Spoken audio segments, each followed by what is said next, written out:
there's been plenty of Sentinels games to watch for the last 6 months, and you can watch us right now and realize we're not in our current form. We're slumping really badly. We're not functioning in the game, in the server as a team like we usually do, like the standard we've set for ourselves, and, by doing so well in the past.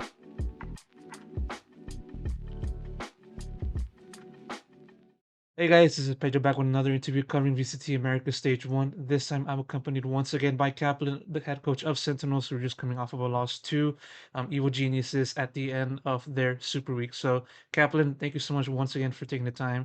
And yeah, unlike past conversations, we're talking about this team coming off of a loss. So, I mean, just starting off this conversation by just covering your headspace. I mean, how are you taking in this result? It sucks. I'm tired and disappointed and frustrated, and it's a humiliating loss. And yeah, just setting to have the problems we have, and it sucks to show up or not show up the way we did today. Yeah, it really was a tough way to just kind of go through from the lens of a head coach. Seeing the team start off coming back from 9-3 down, and then kind of relinquishing the lead in map two, and then not stopping EG's momentum in map three. Then that said, biggest problems, like what kind of went wrong for the team in the series. Yeah, wish if I had an answer to that right now, I bet we wouldn't have had as many problems in the series. Obviously, we're trying to figure out what our issues are and get at them, but today we just weren't flowing as a team. We weren't communicating and playing together and making confident decisions together like we usually do. And at this point, I think that the solution to that is something that's going to have to be found by the entire team, myself included. So we're going to take some time to get together and try to get to the bottom of what is causing these um, just lackluster showings from us. Must have felt like a conflagration of just many issues that kind of came together and just kind of led to this kind of result, right? Basically nothing went wrong for you guys, right? Or nothing went right. That's what I was trying to say. Yeah, no, that's true. There's things we're not well prepared for. There's other things we prepare a lot and don't do. We're in good positions and completely fumble them. We seem to be better at getting ourselves out of bad positions and maintaining good positions. Um, we need to learn how to play with a lead, stay caring when we have a lead, play advantage rounds better. We just have to be ourselves, right? I think really that's all there is to it. Like people can watch it. There's been plenty of Sentinels games to watch for the last 6 months, and you can watch us right now and realize we're not in our current form. We're slumping really badly. We're not functioning in the game, in the server as a team like we usually do, like the standard we've set for ourselves, and by doing so well in the past, we're having a hard time maintaining that. It's a lot to maintain coming back from Madrid, just going nonstop. We played more in the off season than anyone. We worked really hard leading up to kickoff. We had the hardest road in kickoff. We had a hard road in Madrid, and came back with some problems we had to work out. Try to work on them. It's just hard to maintain. And I think we need to figure out as a team what we have to do to keep the same willpower and energy. I think the team's probably getting a bit exhausted, obviously. There's just a lot to figure out. It would feel, I guess the best thing I can say is it would feel wrong to try to give answers in this interview because I think that we're in a position as a team where we need to find the answers to our problems together. And if I came in with clear answers of what we need to do differently, I think that would misrepresent what's necessary from us to turn things around, which is all collaborating and getting to the bottom of it at 7 people, not as one or two or three.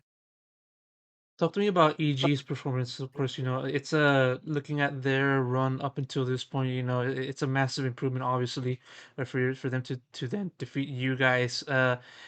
What did you kind of see in EG that kind of made it even much more difficult to just kind of defeat them? On top of the things that you kind of were already mentioning so far in this conversation. Uh, they do a good job.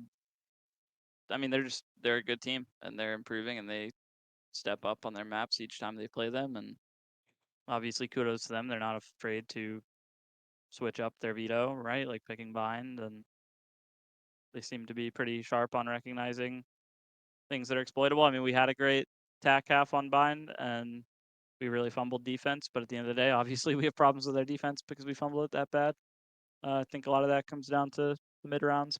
But yeah, I don't know. I think they're a great team, and they, uh, I imagine, are in a position where they feel like they need to play around their opponents. But stylistically, they're obviously really good at that. Potter's great at that, and they deserve the win. Yeah, and that said, with this results now, Sentinels find themselves, as of the time of the recording, in last place in a group that is highly competitive. In which everybody has a winning record, or at 500, for you guys. I mean, just how do you think that this result will play into just how much harder it will be for this team to kind of rebound and just kind of recover the lost form from earlier on in the year to the rest of stage one? Yeah, we obviously have to get to the bottom of it really quickly because we play loud in 4 days, and um, we have to win out for sure. I think at this point, it's fair to say we need to win out to make playoffs in almost any scenario, and even then, it's not guaranteed. And so we have between this and the live game, that's how this format works. The more mistakes you make, the more out of your control your situation can feel, but it's yourself that put yourself in it in the first place. So we just there's nothing we can do but try to yeah, we have to figure out our problems as a team no matter what. It's pretty I guess if I can go back and re-answer this question, what I would say is at this point we're not really dwelling on the format and our record and our chance at playoffs. We're just recognizing that we're not functioning as the team we're capable of and should be functioning as. We are not bringing ourselves to matches, and we need to figure that out. And whether we're figuring that out in a league split or in China or in Madrid or in an off season or in champs, it doesn't matter. You can't show up to matches and not be a team in the server. And we just have to fix that. And whatever happens after we fix that happens. And if it's that we make playoffs and or make Shanghai or don't make anything at all, that is what it is. It's not really about at this point. Obviously, it's really not about the format or our chance at anything. It's just about we're not functioning as a team, and it's gotta get dealt with. Otherwise, none of it matters anyway. Not gonna Yeah, do well if we make shit like this. So no, no, yeah, I understand that. Yeah, in situations like this, I mean, important thing just to face next game, facing against Loud. Tough as it is, but such is the way for teams. Just have to go through it and just try to fix it as much as quick as one can do. And yeah, that said, I'm gonna wrap it up right here. Um, Kaplan, thank you so much for taking the time. Despite this result, just coming of in, course. talking to me about this result, and yeah, tough luck still, but hopefully you guys can bounce back. And best of luck in the next one. All right. Thank you very much, Pedro.